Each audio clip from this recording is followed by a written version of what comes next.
नमस्कार, मैं हूं संजना और हम लोग देख रहे हैं बिहार शिक्षक भर्ती से संबंधित जीके जीएस को। जीके जीएस में हम लोग भूगोल देख रहे हैं और इस वीडियो में हम लोग अपवाह तंत्र के बारे में पढ़ने वाले हैं। तो आइए देखते हैं अपवाह तंत्र को। भारत में अपवाह तंत्र को अध्ययन की सुविधा की दृष्टि से 4 भागों में बांटा गया है। यहाँ पर देखते हैं कि उन 4 भागों में पहला हिमालयी नदियाँ, दूसरा प्रायद्वीपीय भारत की नदियाँ, तीसरा तटीय नदियाँ और चौथा अंतःस्थलीय नदियाँ हैं। तो इस प्रकार से 4 भागों में नदियों को बांटा गया है। पहले देखेंगे हम लोग यहाँ पे हिमालयी नदियों को। तो हिमालयी नदियों में देखते हैं कि सिंधु, गंगा और ब्रह्मपुत्र भारत की हिमालयी में प्रमुख नदियाँ हैं। हिमालयी नदियों में प्रमुख नदियाँ सिंधु, गंगा और ब्रह्मपुत्र हैं। तो सबसे पहले इसमें हम लोग देखेंगे सिंधु नदी तंत्र को, उसके बाद गंगा नदी तंत्र को और उसके बाद ब्रह्मपुत्र नदी तंत्र को देखने की कोशिश करेंगे हम लोग। तो सिंधु नदी तंत्र में सिंधु की 5 बड़ी सहायक नदियां हैं, तो उनको हम लोग देखते हैं। तो उसके लिए एक छोटा सा ट्रिक देते हैं। सिंधे चेर व्यास, सिंधे चेर व्यास। सिंधे सी से सिंधु, झे से झेलम, चे से चेनाब, र से रावी, व्यास से व्यास और स से सतलज।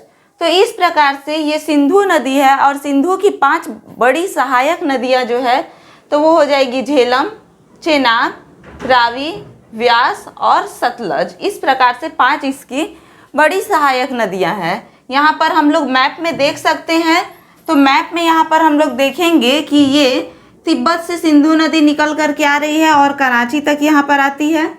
और इसके बाद यहाँ पर देखेंगे कि ये सिंधु नदी में ये इसकी नदी है सतलज, जो यहाँ पर आकर के मिलती है। झेलम है, चेनाब है, रावी है और व्यास है। तो इस प्रकार से 5 नदियों को याद करके रखना है, बहुत ही इम्पॉर्टेंट है। ये नदियाँ जो है एग्जाम में पूछी जाती हैं, तो इन 5 नदियों को याद करके रखेंगे। इसके बाद हम लोग देखते हैं कि सिंधु नदी तिब्बत के मानसरोवर झील से निकलती है। तो ठीक है, सिंधु नदी यहाँ तिब्बत के मानसरोवर झील से निकलती है और ये जम्मू कश्मीर में बहती है। तो यहाँ हम लोग देख रहे हैं ये जम्मू कश्मीर का पार्ट है, तो जम्मू कश्मीर में बहती है। लद्दाख, जम्मू कश्मीर में ये नदी बहती है। इसके बाद देखते हैं कि कराची के पूरब में अरब सागर में गिर जाती है। ये नदी कहाँ पे जा करके मिलती है? तो अरब सागर में मिलती है। सिंधु नदी अरब सागर में मिलती है और ये जो है कराची के पूरब में जाकर के मिलती है। यानी कि कराची यहाँ पर है तो कराची के ये पूरब में जाकर के अरब सागर में मिल जाती है। इसके बाद देखते हैं कि सिंधु नदी एक मिठान कोट नामक स्थान है, वहाँ पर पंच नदी की धारा आकर के यहाँ पर मिलती है। और इसके बाद सिंधु नदी की पूरी जो लंबाई है वो 2900 किलोमीटर है और भारत में ये 709 किलोमीटर इसकी धारा प्रवाहित होती है। ठीक है, तो इस चीज़ को देख लीजिए। इसकी पूरी लंबाई जो है ये 2900 किलोमीटर है और भारत में 709 किलोमीटर इसकी धारा प्रवाहित होती है। तो इस चीज़ को ध्यान में रखना है। यहाँ पर अगर कोई भी दिक्कत हो तो कमेंट करके और पूछ लेना है। तो इस चीज़ को हम लोग देखते हैं, फिर से एक बार देख लेते हैं ट्रिक को। सिंधे चेर व्यास, सिंधु, झेलम, चेनाब, रावी, व्यास और सतलज। तो इन 5 नदियों के नाम को याद रखना है। ये 5 सिंधु की सहायक नदियां हैं। अब सिंधु की सहायक नदियों को देखते हैं हम लोग। यहाँ पर एक एक करके सिंधु की जो सहायक नदियां हैं उनको देखेंगे। तो सबसे पहले देखते हैं इसमें झेलम नदी को। तो झेलम नदी जो है वो किशन गंगा के नाम से, किशन गंगा जो है वो झेलम नदी की प्रमुख सहायक नदी है। किशन गंगा की प्रमुख सहायक नदी है किसकी? तो झेलम की। तो इस चीज़ को दिमाग में बैठा करके रखना है कि झेलम नदी की प्रमुख सहायक नदी जो है वो किशन गंगा नदी है। इसके आगे देखते हैं कि श्रीनगर शहर जो है वो झेलम नदी के किनारे पर ही स्थित है। आगे देखते हैं कि तुलबुल परियोजना झेलम नदी पर बनाया गया है। तो ये परियोजना से बहुत सारे क्वेश्चन पूछे जाते हैं, तो इसमें इस चीज़ को ध्यान रखना है कि तुलबुल परियोजना जो है वो झेलम नदी पर बनाया गया है। तो तुलबुल झेलम ऐसे करके याद रखेंगे। तुलबुल झेलम यानी कि तुलबुल परियोजना जो है वो झेलम नदी पर बनाया गया है। इसके आगे हम लोग देखते हैं चेनाब नदी। ठीक है, तो चेनाब नदी जो है वो सिंधु की सबसे बड़ी सहायक नदी है, अर्थात देखा जाए तो सिंधु नदी तंत्र की सबसे लंबी नदी जो है वो चेनाब है। तो सिंधु जो है वो क्या है कि सबसे बड़ी सहायक नदी है। सिंधु की सबसे बड़ी सहायक नदी जो है वो चेनाब नदी है, यानी सिंधु नदी तंत्र में जो सबसे बड़ी नदी है, जो सबसे लंबी नदी है, तो वो चेनाब नदी ही है। इसके आगे देखा जाए तो चेनाब नदी पर भी कुछ परियोजना है, जैसे दुलहस्ती परियोजना, ये चेनाब नदी पर है। इसके बाद सलाल परियोजना चेनाब नदी पर है, और सतलज परियोजना भी जो है वो चेनाब नदी पर है। तो इस चीज़ को ध्यान में रखना है कि सतलज परियोजना जो है वो चेनाब नदी पर है। दिमाग में इस चीज़ को कहीं ये चीज़ भूल नहीं जाना है कि हाँ सतलज परियोजना सतलज नदी पर है। इस चीज़ को ध्यान में रखना है कि सतलज नदी जो है वो सतलज परियोजना जो है वो चेनाब नदी पर स्थित है, ना कि सतलज नदी पर स्थित है। तो चेनाब नदी पर कौन कौन सी परियोजना स्थित है? तो दुलहस्ती परियोजना, यानी कि दुलहस्ती यानी दुल्हन परियोजना को ध्यान में रखेंगे कि वो चेनाब में स्थित है, चेनाब नदी पर स्थित है। सलाल परियोजना चेनाब नदी पर स्थित है, और सतलज परियोजना भी जो है वो भी चेनाब नदी पर ही स्थित है। आगे देखते हैं अब रावी नदी को। रावी नदी जो है वो निकलती कहाँ से है, सबसे पहले ये देखते हैं। तो ये हिमाचल प्रदेश के कुल्लू पहाड़ियों में रोहतांग दर्रे के पश्चिम से निकलती है। हिमाचल प्रदेश की जो कुल्लू की पहाड़ी है उसमें रोहतांग दर्रा, और उसके पश्चिम से निकलती है रावी नदी। ठीक है, रावी नदी पर भीम बांध परियोजना, यानी भीम बांध जो है वो रावी नदी पर है। तो रावी नदी पर भीम बांध परियोजना है, और रंजीत सागर बांध परियोजना कहाँ पर है? रावी नदी पर है। तो र से रावी और र से रंजीत, तो रंजीत सागर बांध परियोजना रावी नदी पर स्थित है। इसके आगे देखते हैं हम लोग व्यास नदी। तो व्यास नदी को यहाँ पर देखेंगे हम लोग। तो व्यास नदी निकलती कहाँ से है? तो व्यास नदी जो है वो रोहतांग दर्रा के निकट व्यास कुंड से निकलती है। व्यास नदी व्यास कुंड से ही निकलती है, और कहाँ से? तो रोहतांग दर्रा के निकट से। इसके आगे अगर देखा जाएगा तो सिंधु नदी परियोजना, सिंधु नदी तंत्र जो है उसकी सबसे छोटी नदी जो है वो व्यास नदी है। सबसे छोटी नदी व्यास नदी। तो सिंधु नदी तंत्र की सबसे बड़ी नदी जो है वो कौन सी है? चेनाब नदी जो है वो सबसे बड़ी नदी है। ठीक है, सिंधु नदी तंत्र की चेनाब नदी जो है वो सबसे बड़ी नदी है, यहाँ पर देखते हैं हम लोग। और इसके बाद इसकी सबसे छोटी नदी जो है, तो यहाँ पर छोटा सा है व्यास, तो छोटी सी नदी जो है वो व्यास है, और बड़ी नदी चेनाब है। व्यास नदी जो है वो हरिके नामक स्थान पर सतलज नदी में मिल जाती है, यानी कि यहाँ पर ये सतलज नदी में व्यास नदी मिल रही है, तो ये जो स्थान है इसका नाम क्या हो जाएगा? हरिके हो जाएगा। हरिके नामक स्थान पर व्यास नदी जो है वो सतलज नदी में आकर के मिल जाती है। और पोंग बांध जो है वो व्यास नदी पर है। तो व्यास पोंग याद रखेंगे, व्यास पोंग व्यास पोंग व्यास पोंग, यानी कि व्यास नदी पर पोंग बांध स्थित है। इसके आगे देखते हैं सतलज नदी को। अब देखेंगे हम लोग एक चीज और देखते हैं, सतलज नदी है और सतलज परियोजना भी है, तो लेकिन सतलज परियोजना जो है वो चेनाब नदी पर स्थित है। अब सतलज नदी को देखते हैं, तो ये कहाँ से निकलती है? तो तिब्बत के राकस झील से निकलती है। सतलज नदी तिब्बत के राकस झील से निकलती है और सिपकिल्ला दर्रा से होकर के भारत में प्रवेश करती है। तो पूछेगा अगर कि सतलज नदी भारत में कैसे प्रवेश करती है, तो सतलज नदी भारत में सिपकिल्ला दर्रा से होकर के प्रवेश करती है। इसके बाद देखा जाए तो सतलज नदी पर हरिके बजाज परियोजना है। तो हरिके नामक स्थान पर क्या हो रहा है कि सतलज नदी में व्यास नदी मिल जा रही है, और हरिके जो बजाज परियोजना है वो सतलज नदी पर है। इस चीज को याद रखेंगे, व्यास नदी इस जगह पर मिल रही है और इस नाम पर सतलज परियोजना जो है वो स्थित है। इसके आगे देखा जाए तो इस पे और भी परियोजना है, जैसे भाखड़ा नांगल परियोजना जो है वो सतलज नदी पर ही है। तो भाखड़ा नांगल परियोजना जो है ये सबसे बड़ा बांध है, और ये किस पर है, तो सतलज नदी पर है। भाखड़ा नांगल परियोजना सबसे बड़ा बांध है और ये किस पर है, सतलज नदी पर है। इसको याद रखेंगे, भाखड़ा सतलज करके इसको याद रखेंगे। इसके आगे देखते हैं तो नाथपा झाकड़ी परियोजना जो कि हिमाचल प्रदेश में है, ये भी सतलज नदी पर ही स्थित है। इंदिरा गांधी परियोजना या राजस्थान नहर जो है वो भी सतलज नदी पर ही स्थित है। इसके बाद देखा जाए तो फिरोजपुर शहर जो है वो सतलज नदी के किनारे बसाया गया है। तो इस चीज को भी ध्यान रखेंगे कि फिरोजपुर शहर जो है वो सतलज नदी के किनारे बसाया गया है। और एक चीज यहाँ पे ध्यान रखने वाली बात है, तो वो कौन सी बात है कि सिंधु और सतलज यानी सिंधु नदी तंत्र की दो नदियां सिंधु और सतलज जो है ये पूर्ववर्ती नदियां हैं। ये कैसी हैं, ये पूर्ववर्ती नदियां हैं और बाकी जो नदियां हैं वो अनुवर्ती नदियां हैं। अब एक बार ये समझने की कोशिश करेंगे हम लोग कि पूर्ववर्ती नदी क्या है। तो पूर्ववर्ती नदी यानी एंशिएंट नदियां हैं, पुरानी नदियां हैं। तो कौन कौन सी, तो सिंधु नदी तंत्र की नदी कौन सी पुरानी है, तो सिंधु और सतलज जो है ये एंशिएंट नदियां हैं, ये पुरानी नदियां हैं। और उसको छोड़ करके बाकी जो नदी है वो अनुवर्ती है यानी कि उसके बाद की नदी है, यानी कि ये नई नदी है, नवीन नदियों में आ जाएंगी। पुरानी नदियों में बात करते हैं, पूर्ववर्ती नदी कौन कौन सी है, तो यहाँ पर ब्रह्मपुत्र जो है ये पूर्ववर्ती नदी है, एंशिएंट नदी है।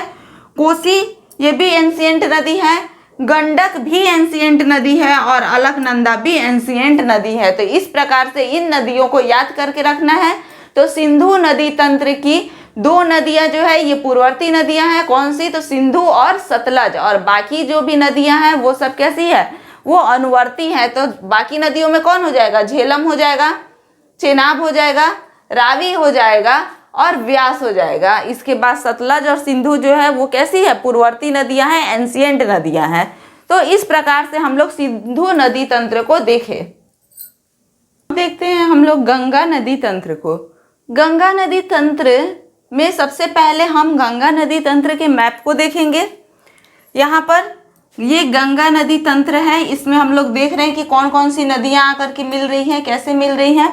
तो इस चीज़ को देखेंगे, जैसे कि अलकनंदा सतोपंथ हिमानी से निकल रही है और भागीरथी गंगोत्री हिमानी से निकल रही है। और इसके बाद ये दोनों आकर के देवप्रयाग में नदियाँ मिल जा रही हैं और दोनों नदियाँ जब देवप्रयाग में आकर के मिलती हैं तो इसी नदी को हम लोग गंगा नदी के नाम से जानते हैं। कौन कौन सी, अलकनंदा जो कि सतोपंथ हिमानी से निकलती है और दूसरी भागीरथी जो गंगोत्री हिमानी से निकलती है।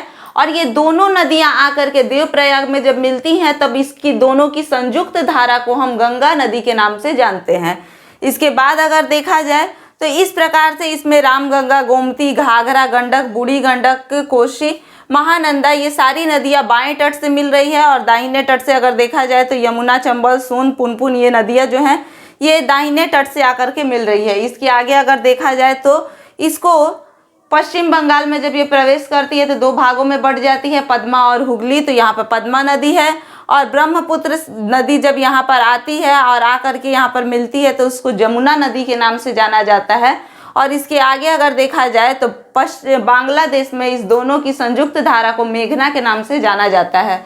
तो इस प्रकार से इस मैप के द्वारा हम लोग इतनी चीज़ों को जाने। अब देखते हैं कि हमारा टॉपिक कौन कौन से पॉइंट है। तो यहाँ पर हम लोग देखेंगे कि गंगा उत्तराखंड के उत्तर काशी जिले में गंगोत्री हिमानी से निकलती है।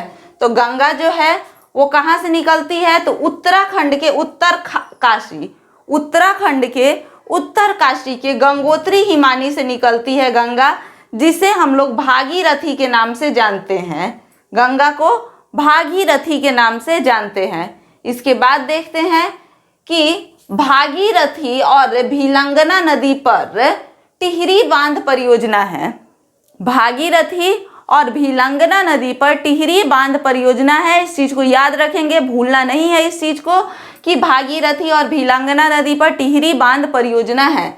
अब इसके बाद हम लोग देखते हैं कि अलकनंदा बद्रीनाथ के ऊपर सतोपंथ हिमानी से निकलती है। तो बद्रीनाथ के ऊपर सतोपंथ हिमानी से अलकनंदा निकलती है। इस चीज़ को भी देख लिए यहाँ पर। अब इसके आगे देखते हैं, बद्रीनाथ अलकनंदा के किनारे स्थित है। बद्रीनाथ शहर जो है वो अलकनंदा नदी के किनारे ही स्थित है।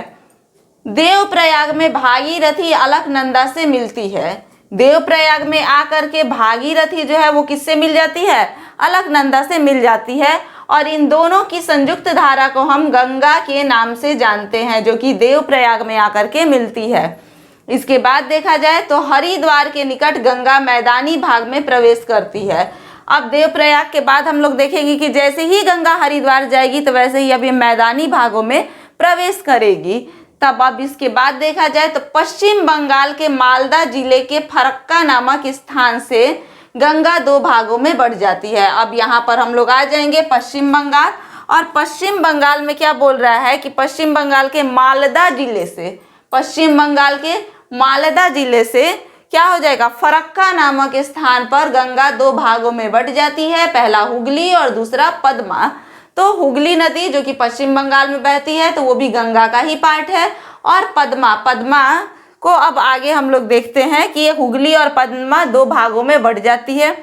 बांग्लादेश के ऊपरी भाग में पद्मा के नाम से जाना जाता है। अब हम लोग देखेंगे कि गंगा नदी जो है जैसे ही बांग्लादेश में प्रवेश करेगी तो उसके उत्तरी भाग में इसे पद्मा के नाम से जाना जाता है। तो बांग्लादेश में गंगा नदी को किस नाम से जाना जाता है? तो पद्मा के नाम से जाना जाता है। अब देखते हैं कि दक्षिण बांग्लादेश में ब्रह्मपुत्र से मिलने के बाद इसे मेघना के नाम से जाना जाता है। अब बांग्लादेश के दक्षिणी भाग में जब ये ब्रह्मपुत्र से मिल जाएगी, यहाँ पर ब्रह्मपुत्र नदी से जब ये मिल जाएगी तो इसे जमुना के नाम से जाना जाएगा। अब आगे देखते हैं यहाँ पर कि गंगा सागर द्वीप के किनारे बंगाल की खाड़ी में मिल जाती है। वैसे इसके बाद इन दोनों की संयुक्त धारा को मेघना कहा जाता है।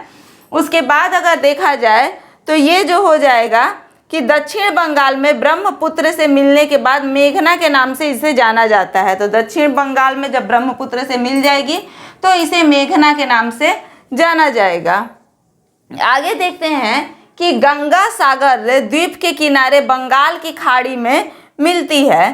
तो गंगा सागर द्वीप है, उसके किनारे ये जाकर के गंगा और ब्रह्मपुत्र की संयुक्त धारा बंगाल की खाड़ी में मिल जाएगी। और गंगा ब्रह्मपुत्र का डेल्टा जो है वो विश्व का सबसे बड़ा डेल्टा होता है। तो अगर पूछा जाएगा कि विश्व का सबसे बड़ा डेल्टा कौन सा है तो गंगा ब्रह्मपुत्र डेल्टा को विश्व का सबसे बड़ा डेल्टा कहा जाता है।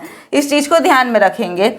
आगे देखते हैं यहाँ पर कि गंगा की कुल लंबाई कितनी है। तो गंगा की कुल लंबाई 2525 किलोमीटर है। एकदम याद रखने वाली चीज है, 25 तो 2525 किलोमीटर टोटल गंगा की लंबाई है।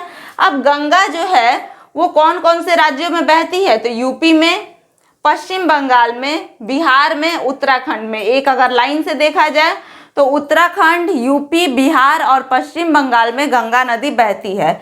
इसके बाद देखा जाए तो सबसे ज्यादा इसकी लंबाई कहाँ पर है? तो यूपी में है। तो यूपी में ये 1450 किलोमीटर बहती है। इसके बाद अगर देखा जाए तो ये वेस्ट बंगाल में है। तो वेस्ट बंगाल में 520 किलोमीटर बहती है। बिहार में 445। बिहार वाले चीज को याद रखना है। सबसे पहले गंगा की टोटल लंबाई 2525 किलोमीटर और बिहार में 445 किलोमीटर है। इस चीज को याद रखना है। बिहार वाला चीज एकदम आना ही आना है।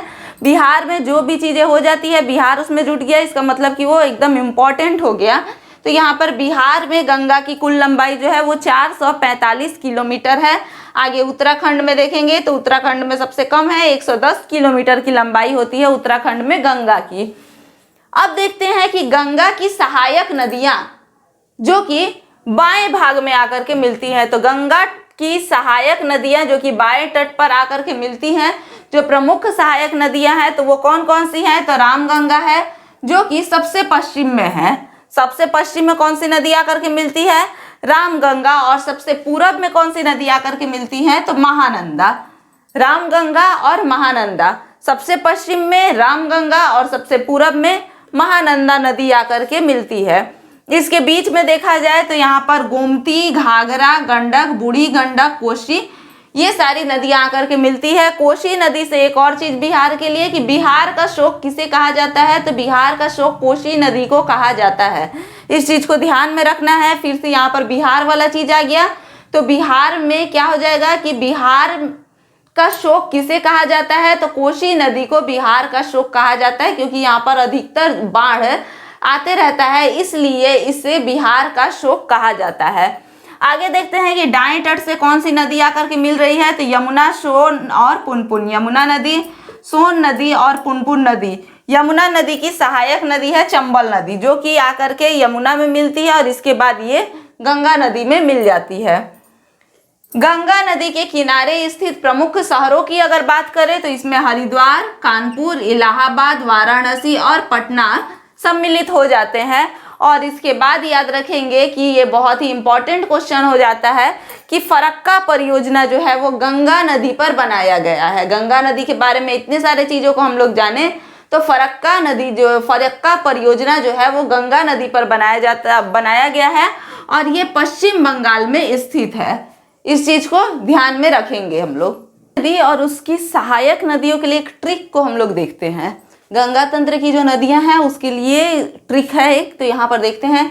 यमुना और गोमती घाघरा पहनकर सोन को कर्मराग महान सिखाती है। गंगा और गोमती घाघरा पहनकर सोम को कर्मराग महान सिखाती है।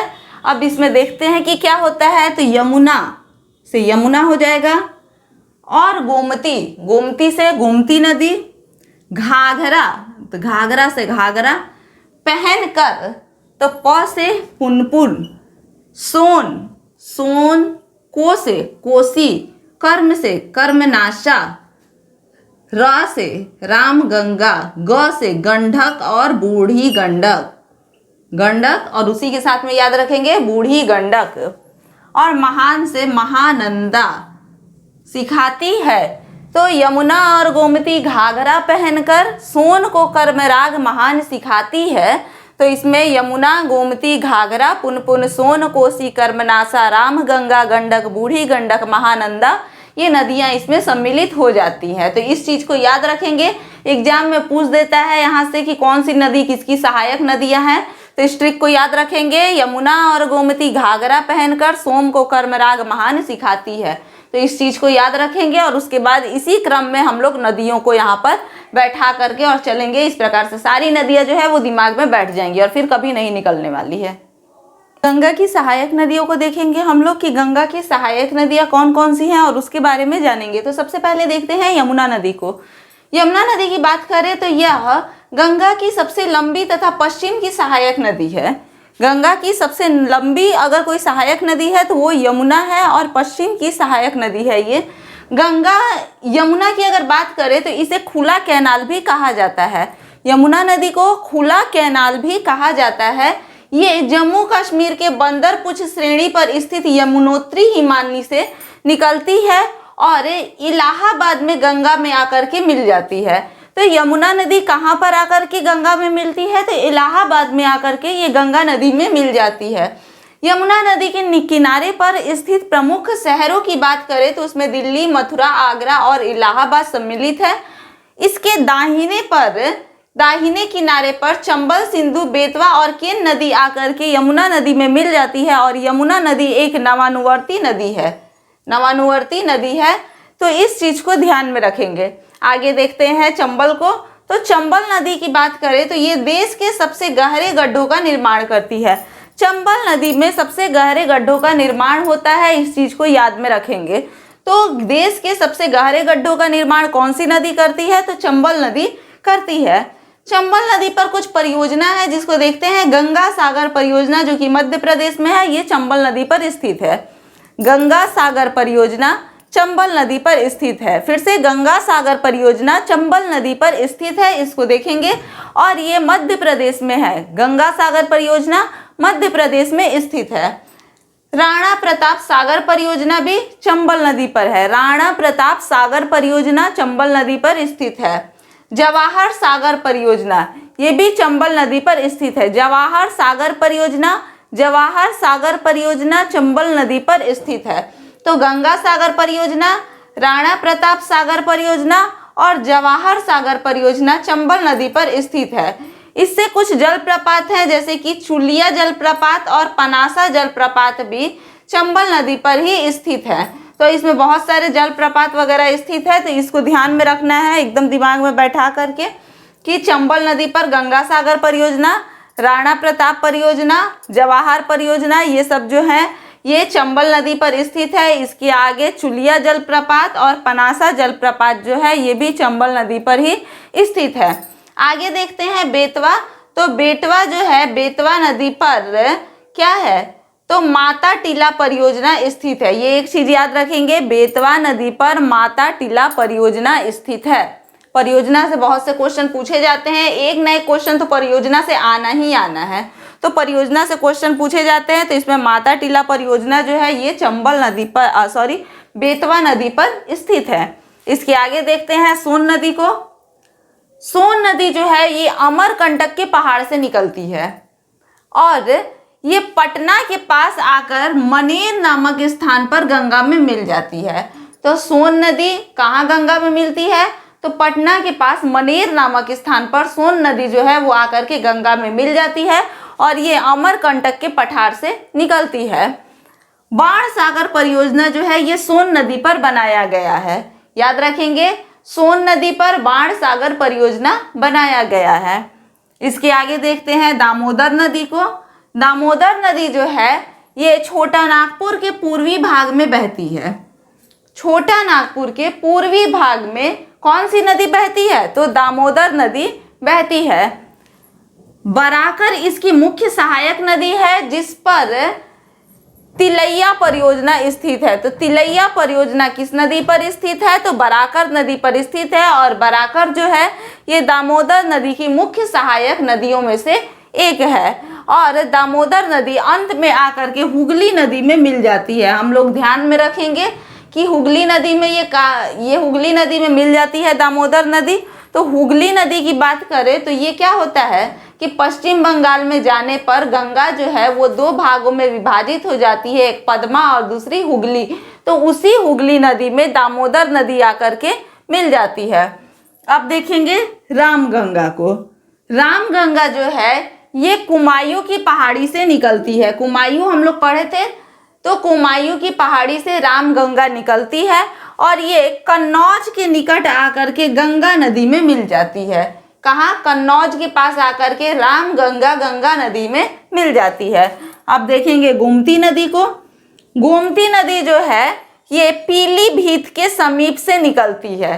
किसके समीप से, तो पीलीभीत के समीप से निकलती है और गोमती नदी के किनारे लखनऊ शहर है। तो इस चीज को ध्यान में रखेंगे। यहाँ से तो ना जाने कितने बार क्वेश्चन पूछा गया होगा कि गोमती नदी के किनारे कौन सा शहर है, तो लखनऊ शहर है, या फिर लखनऊ शहर किस नदी के किनारे है, तो गोमती नदी के किनारे है।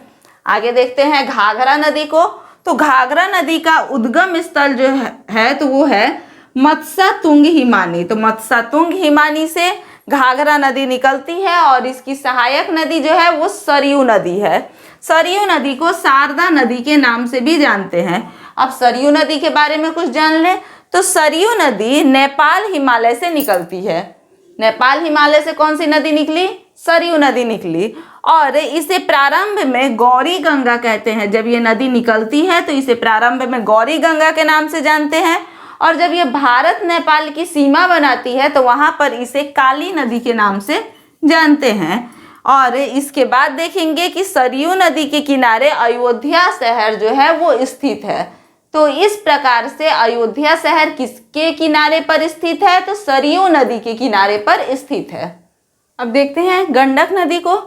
गंडक की बात करें तो यह धौलागिरी तथा माउंट एवरेस्ट के मध्य नेपाल हिमालय से निकलती है और नेपाल में शालिग्राम तथा मैदानी भाग में नारायणी के नाम से जानी जाती है। यहाँ पर हम लोग क्या देखें कि गंडक नदी कहाँ से निकलती है, तो धौलागिरी तथा माउंट एवरेस्ट के मध्य नेपाल हिमालय से निकलती है और इसके बाद नेपाल में इसे शालिग्राम तथा मैदानी भाग में इसे नारायणी के नाम से जाना जाता है।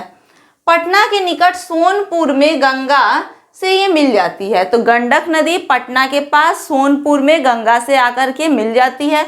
इसके आगे बूढ़ी गंडक को देखेंगे। बूढ़ी गंडक सोमेश्वर श्रेणी से निकलती है। सोमेश्वर श्रेणी नेपाल में स्थित है और यह मुंगेर के पास आकर के और गंगा से मिल जाती है। कोसी नदी को देखेंगे। कोसी नदी एक पूर्ववर्ती नदी है और इसे बिहार का शोक भी कहा जाता है, क्योंकि यहाँ पर बहुत ज़्यादा इस नदी में बाढ़ आती है, इस कारण इसे बिहार का शोक भी कहा जाता है। और इस पर यानी कि कोसी नदी पर मिदनापुर नहर बनाया गया है। मिदनापुर नहर कोसी नदी पर बनाया गया है। महानंदा की बात करते हैं तो नंदा दार्जिलिंग की पहाड़ियों से निकलती है और भारत में गंगा के बाएं तट की अंतिम सहायक नदी है।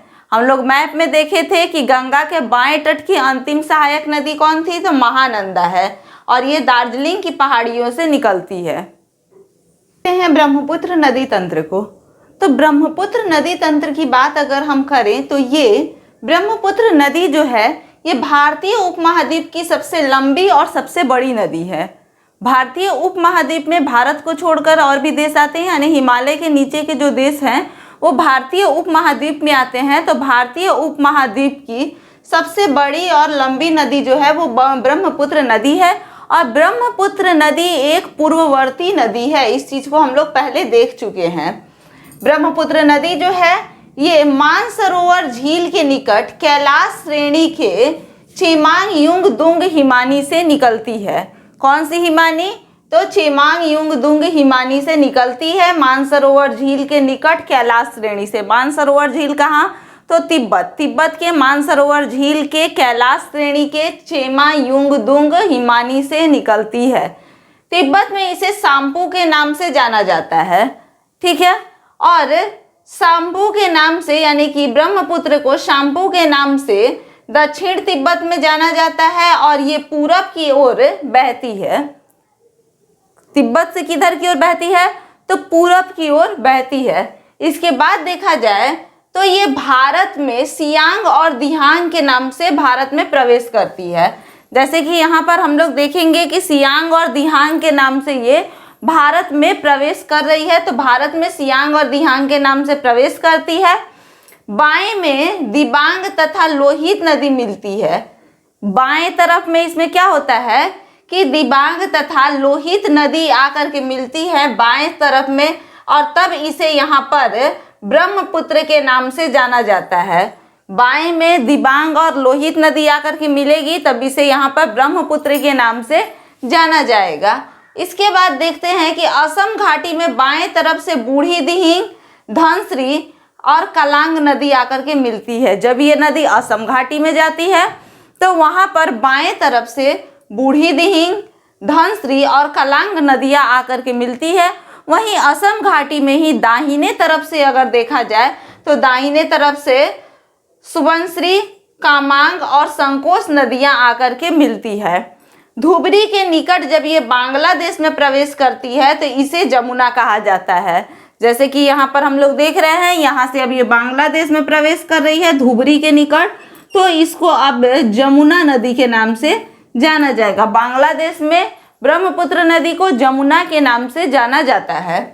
आगे देखते हैं यहाँ पर कि जमुना दाहिने से तीस्ता नदी से मिल जाती है।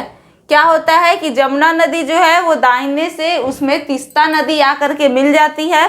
दाहिने तरफ से क्या होगा कि तीस्ता नदी आकर के इसमें मिल जाएगी और अंत में ये पद्मा में विलीन हो जाती है। यानी कि गंगा नदी जो है, गंगा नदी जो कि दो भाग में बट जाती है, हुगली और पद्मा में, तो ये पद्मा में आकर के जमुना जो कि ब्रह्मपुत्र का नाम है वो आकर के पद्मा में मिल जाती है। और यहाँ पर मिलने के बाद इन दोनों की संयुक्त धारा को मेघना के नाम से जाना जाता है। और इसके बाद देखा जाए तो अंत में ये पद्मा में विलीन हो जाती है और दोनों की संयुक्त धारा को मेघना के नाम से जाना जाता है। और ब्रह्मपुत्र के किनारे बसे हुए जो शहर हैं वो गुवाहाटी और डिब्रूगढ़ है। तो गुवाहाटी और डिब्रूगढ़ जो है ये ब्रह्मपुत्र के किनारे बसे हुए शहर हैं। तिब्बत में इसे शाम्पू के नाम से जाना जाता है। इंग्लिश में जब लिखेंगे तो यहाँ पर ये टी जो है वो साइलेंट हो जाता है। देखते हैं प्रायद्वीपीय भारत की नदियों को, तो प्रायद्वीपीय नदियाँ इन्हें कहा जाता है, तो इन्हें देखते हैं। इन्हें यहाँ पर मैप से हम लोग समझते हैं कि प्रायद्वीपीय नदियों में लूनी नदी, साबरमती नदी और माही नदी ये अंतःस्थल बेसिन का निर्माण करती है। इसके आगे देखा जाए तो दामोदर, स्वर्णरेखा और ब्राह्मणी नदी जो है ये छोटा नागपुर के पठार से निकलने वाली नदियां हैं।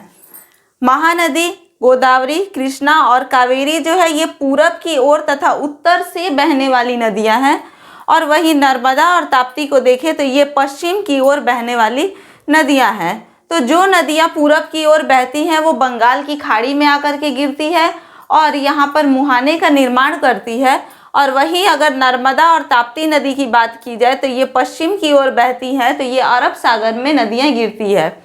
अब हम लोग चलते हैं, सभी एक एक करके नदियों को देख लेते हैं।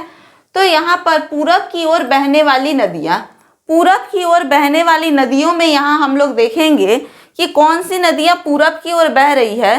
तो महानदी, गोदावरी, कृष्णा और कावेरी ये नदियाँ जो है ये पूरब की ओर बह रही है। तो यहाँ पर भी देखते हैं कि गोदावरी और कृष्णा, तो महानदी, गोदावरी, कृष्णा और कावेरी नदी है। तो सबसे पहले हम लोग गोदावरी नदी को देखेंगे। यहाँ पर गोदावरी नदी की लंबाई जो है वो 1465 किलोमीटर है। गोदावरी नदी प्रायद्वीपीय भारत की नदियों में सबसे लंबी नदी है। प्रायद्वीपीय, इससे पहले के वीडियो में ये बताया जा चुका है कि प्रायद्वीप क्या होता है। तो प्रायद्वीपीय भारत की सबसे लंबी नदी जो है वो कौन है, तो गोदावरी है, और इसे दक्षिण भारत में गंगा या फिर वृद्ध गंगा के नाम से भी जाना जाता है। तो सवाल पूछता है कि दक्षिण भारत की गंगा किस नदी को कहा जाता है, तो आंसर होगा कि गोदावरी नदी को कहा जाता है। या फिर वृद्ध गंगा किस नदी को कहा जाता है, तो गोदावरी नदी को कहा जाता है। इसका सर्वाधिक जल ग्रहण क्षेत्र जो है वो महाराष्ट्र है, और गोदावरी नदी के किनारे पर नासिक शहर स्थित है। इसके बाद देखते हैं कृष्णा नदी को। तो कृष्णा नदी की लंबाई है 1400 किलोमीटर। यहाँ गोदावरी 1465 किलोमीटर और कृष्णा नदी है 1400 किलोमीटर।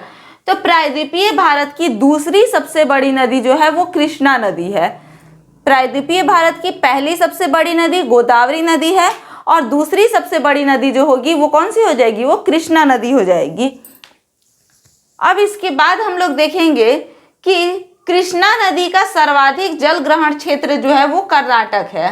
कृष्णा नदी का ज़्यादा जल जो है वो कर्नाटक में आता है।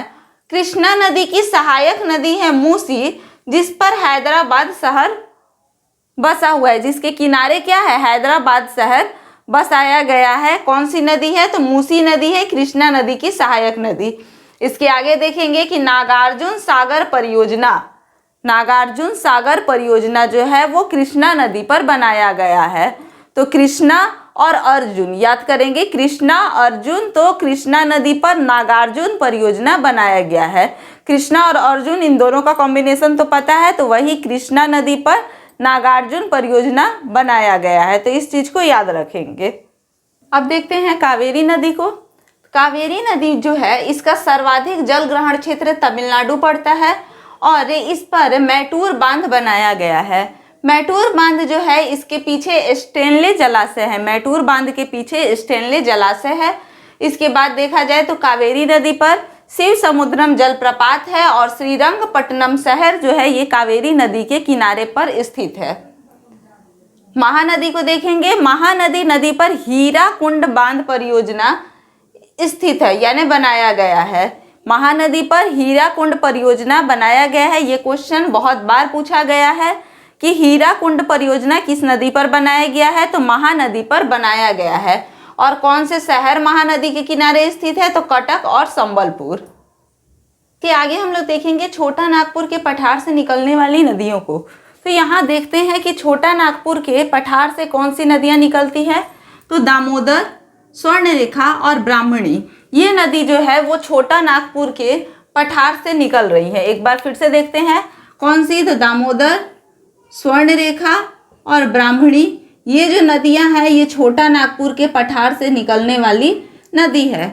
अब यहाँ पर एक एक करके इसको देखते हैं। तो सबसे पहले देखेंगे स्वर्णरेखा को। स्वर्णरेखा नदी जो है इसके किनारे जमशेदपुर शहर बसा है, और ये इस पर हुंडरू जलप्रपात है। तो सवाल पूछता है कि हुंडरू जलप्रपात किस नदी पर स्थित है, तो ये हो जाएगा स्वर्णरेखा नदी पर स्थित है। आगे देखते हैं दामोदर नदी को। दामोदर नदी को देखेंगे। दामोदर नदी को पश्चिम बंगाल का शोक भी कहा जाता है। पश्चिम बंगाल का शोक किसे कहा जाता है? तो दामोदर नदी को कहा जाता है। और बिहार का शोक कोसी नदी को कहा जाता है। अब इसके बाद देखते हैं कि अंत में ये नदी जाकर के हुगली में मिल जाती है। ये वही हुगली है जो गंगा दो भागों में बट रही है, एक हुगली और एक पद्मा। तो वही हुगली में ये अंत में जाकर के दामोदर नदी जो है वो मिल जाती है। आज़ादी के बाद पहली बहुउद्देशीय परियोजना जो शुरू किया गया था वो दामोदर नदी पर ही शुरू किया गया था 1948 में। और इस परियोजना का नाम था Damodar valley corporation. Damodar valley corporation यानी कि डीवीसी। तो पहली उद्देशीय परियोजना 1948 में शुरू की गई थी दामोदर वैली कारपोरेशन के नाम से। और इसकी सहायक नदी यानी कि दामोदर नदी की सहायक नदी जो है वो बराकर और कोनार है।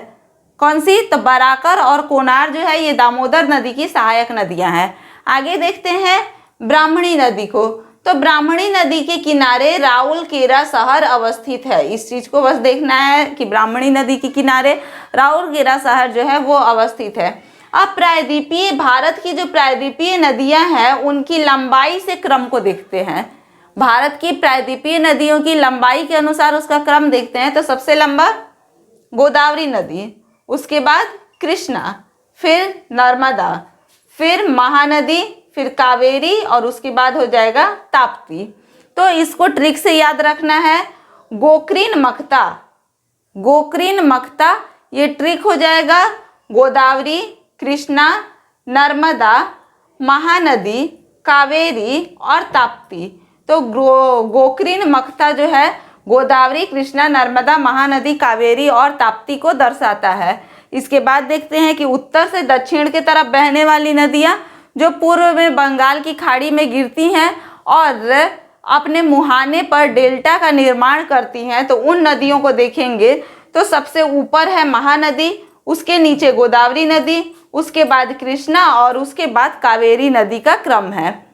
यहाँ पर देखेंगे पश्चिम की ओर बहने वाली नदियाँ, यानी कि जो नदियाँ पूरब से पश्चिम की ओर बह रही हो उन नदियों को। तो यहाँ हम लोग देखेंगे कि नर्मदा और ताप्ती नदी जो है ये पश्चिम की ओर बहने वाली नदियाँ हैं जो कि पूरब से पश्चिम की ओर बह रही हैं। तो इसमें हम लोग देखते हैं कि पूरब से पश्चिम की ओर बहने वाली जो नदियाँ हैं ये डेल्टा का निर्माण नहीं करती हैं। ये नदियाँ जो होती है ज्वार नदमुख का निर्माण करती है। किसका? तो ज्वार नदमुख का निर्माण करती है, डेल्टा का निर्माण नहीं करती है। डेल्टा का मतलब क्या होता है कि डेल्टा जैसे कि यहाँ से ये नदियाँ गई और समुद्र में इसे मिलना होगा तो ये जा करके सीधे समुद्र में मिल जाएगी। यहाँ पर इसका प्रवाह जो होगा वो धीरे हो जाएगा, इसका पानी बहुत दूर में फैल जाएगा और धीरे धीरे जा करके ये समुद्र में मिल जाएगा। तो इसे डेल्टा कहा जाता है। लेकिन ज्वार नदमुख का मतलब हुआ कि यहाँ पर ये जो है वो सीधे यहाँ से गिर जाएंगी। इसका पानी जो होगा वो सीधे यहाँ से क्या हो जाएगा? गिर जाएगा, उसमें जा करके मिलेगा नहीं। तो इस प्रकार से नर्मदा और ताप्ती नदियाँ जो है ये ज्वार नदमुख का निर्माण करती है, डेल्टा का निर्माण नहीं करती है और खंभात की खाड़ी में गिरती हैं ये नदियाँ। तो देखते हैं नर्मदा नदी को। तो नर्मदा नदी पहले भ्रंश घाटी में प्रवाहित होती है। ठीक है, नर्मदा नदी जो है ये अमरकंटक से निकलकर खंभात की खाड़ी में गिर जाती है। अभी हम लोग देखें ये कहाँ गिरती है? खंभात की खाड़ी में गिरती है। तो नर्मदा नदी अमरकंटक से निकलती है और खंभात की खाड़ी में जाकर के गिर जाती है। नर्मदा नदी जो है ये विंध्याचल और सतपुड़ा के बीच में बहती है। इसकी प्रमुख सहायक नदी जो है वो शिप्रा नदी है जिसके किनारे पर उज्जैन शहर बसा हुआ है। शिप्रा नदी के किनारे उज्जैन शहर है। और यहाँ पर देखेंगे कि सरदार सरोवर परियोजना जो है वो नर्मदा नदी पर बनाया गया है और जबलपुर शहर नर्मदा नदी के किनारे अवस्थित है। अब देखते हैं ताप्ती नदी को। ताप्ती नदी भी खंभात की खाड़ी में ही गिरती है और ये सतपुड़ा तथा अजंता के बीच में भ्रंश घाटी का निर्माण करती है। ताप्ती नदी के किनारे सूरत शहर अवस्थित है और इस पर परियोजना कौन सी है? तो कांकड़ा परियोजना और ओकाई परियोजना जो है ये ताप्ती नदी पर स्थित है। तो हम लोग देखेंगे अंतःस्थल बेसिन या नदियाँ। अंतःस्थल बेसिन या फिर नदियों को देखेंगे। यहाँ पर हम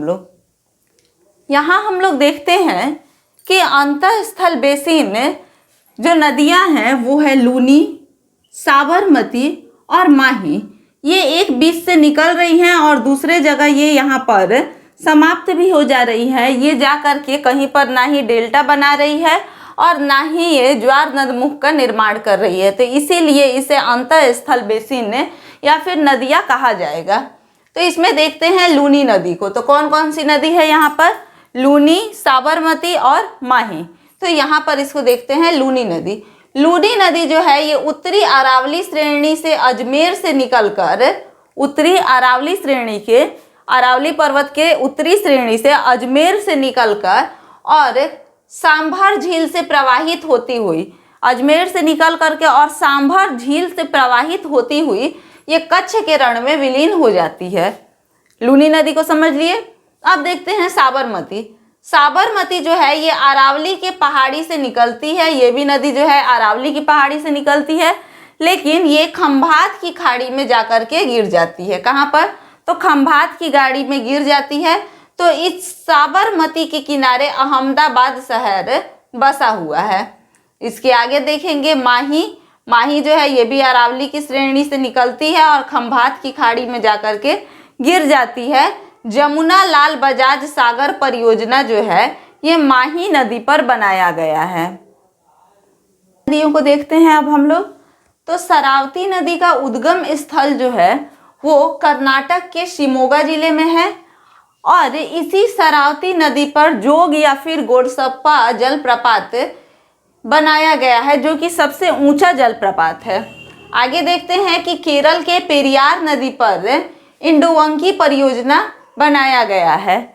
फिर भरतपुंजा नदी केरल की सबसे लंबी नदी है, जो कि अन्नामलाई की पहाड़ी से निकलती है। और गोवा जो है वो मांडवी नदी के किनारे स्थित है। तो ये कुछ पॉइंट थे जिसको हम लोग देख लिए। तो आज की क्लास में हम लोग नदियों के बारे में पढ़े और नदियों के साथ साथ उसकी परियोजनाओं के बारे में पढ़े। अब नेक्स्ट वीडियो में हम लोग झील के बारे में पढ़ेंगे, यानी भारत के प्रमुख झीलों के बारे में। और आज जो परियोजना हम लोग देखे हैं उसको एक ट्रिक के माध्यम से देखने की कोशिश करेंगे, जिससे कि जल्दी से जल्दी वो चीज़ याद हो सके। तो इतने देर तक मेरे साथ बने रहने के लिए बहुत बहुत धन्यवाद आप लोगों का। और लाइक कीजिए, शेयर कीजिए और सब्सक्राइब कीजिए वीडियो को।